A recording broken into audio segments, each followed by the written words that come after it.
बहुत समय पहले अरब के रेगिस्तान के किनारे एक छोटा सा गांव था।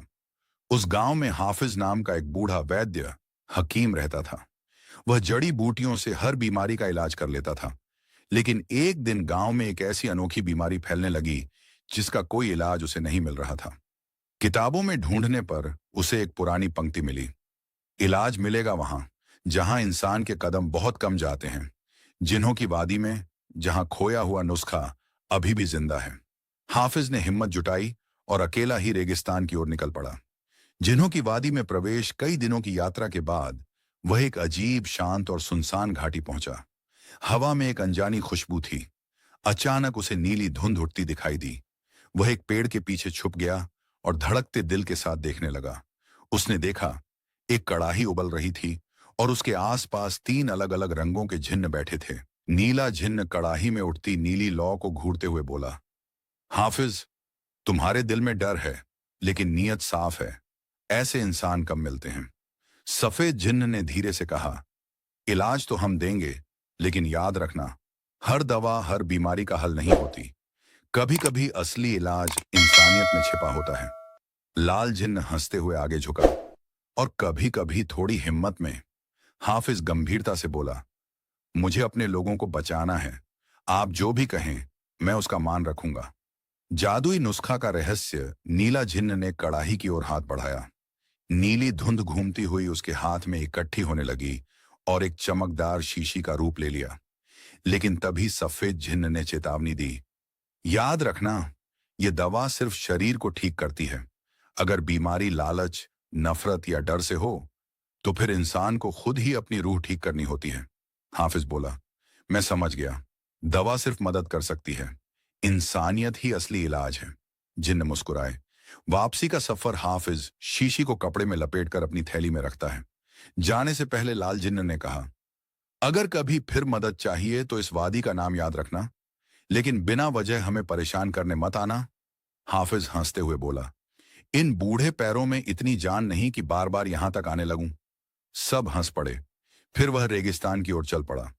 रास्ता लंबा था, सूरज कड़ा था, पर हाफिज के मन में उम्मीद थी, और उम्मीद से बड़ी कोई ताकत नहीं। गांव में उम्मीद की किरण। जब हाफिज गांव पहुंचा, लोग उसके चारों ओर जमा हो गए। कई लोग बीमार थे, बच्चे, बूढ़े और नौजवान भी। हाफिज ने सभी को कतार में खड़ा किया और हर एक को हल्का सा घूंट पिलाना शुरू किया। धीरे धीरे चेहरों पर चमक लौटने लगी। बुखार उतरने लगा, कमजोरी दूर होने लगी। बच्चों की आंखों में चमक वापस आ गई। गांव वाले रो पड़े। किसी ने कहा, हाफिज, तुम तो फरिश्ते बनकर आए हो। किसी ने कहा, अल्लाह तुम्हें सलामत रखे। हाफिज ने बस मुस्कुरा दिया, मैं तो बस दवा लाया हूं। इलाज तो आप सबकी मोहब्बत ने किया है। जिन्हों का उपहार। और एक नई शुरुआत। रात को जब हाफिज आराम कर रहा था, उसे खिड़की के पास हल्की नीली रोशनी दिखाई दी। वह बाहर गया। वहीं दूर पहाड़ियों पर नीली धुंध उठ रही थी। जिन्हों की आवाज आई, हाफिज, तुम्हारी नीयत ने तुम्हें काबिल बनाया।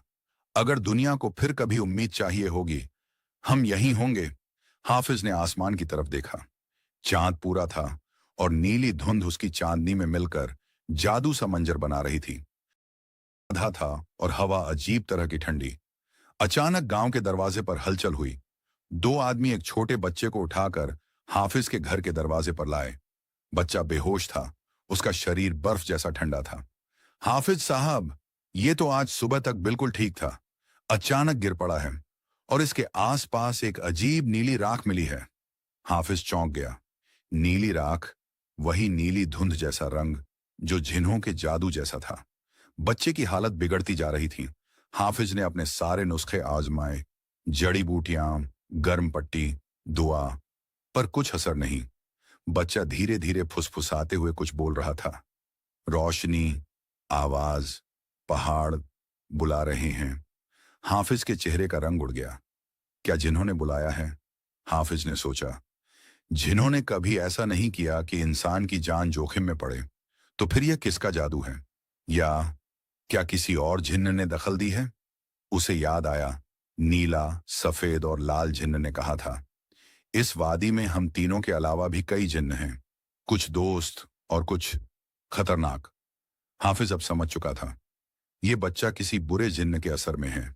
हाफिज का बड़ा फैसला, वह बोला, मैं फिर से जिन्हों की वादी जाऊंगा। गांव वाले हैरान रह गए। हाफिज, पिछली बार तो जान बचाकर लौटे थे, अब फिर क्यों? हाफिज ने बच्चे की तरफ देखा और कहा, किसी एक की जान के लिए 100 मुश्किलें भी आईं, तो वैद्य का कर्तव्य है कि वह पीछे न हटे। बच्चे को एक कंबल में लपेटकर हाफिज ने अपनी पीठ पर बांध लिया और सुबह से पहले ही रेगिस्तान की ओर रवाना हो गया। रास्ता इस बार आसान नहीं था। तेज आंधी, उड़ती रेत, पहाड़ों की अजीब चीखती आवाजें और कभी कभी दूर से दिखती हल्की नीली परछाई, ये सब माहौल को और डरावना बना रहे थे। बच्चा नींद में था, लेकिन बार बार कह रहा था, वो आ रहा है। जिन्हों की वादी का दरवाजा बंद। जब हाफिज वादी, उसकी सांस अटक गई। पहले जहां खुला रास्ता था, अब वहां एक विशाल काले धुंध का दरवाजा खड़ा था। उसके ऊपर अरबी में लिखा था, ये वादी संकट में है, सिर्फ वही प्रवेश करेगा जो दिल से सच्चा हो। हाफिज समझ गया, कुछ भयंकर हो चुका है। अचानक अंधेरे से आवाज आई, हाफिज, वापस लौट जाओ। आवाज भारी, गहरी और डरावनी थी, लेकिन वह आवाज उन 3 जिन्हों की नहीं थी जिन्हें वह जानता था। हाफिज ने साहस जुटाकर पूछा, तुम कौन हो? अंधेरे से 2 लाल आंखें चमकी। मैं जाजिर, इस वादी का भूला हुआ छाया जिन्न, और वह बच्चा अब मेरा है। बच्चा जोर से कांप गया। हाफिज का दिल धक से रह गया। क्या जाजिर वाकई बच्चा ले जाएगा? क्या वह तीनों अच्छे जिन्न भी खतरे में हैं?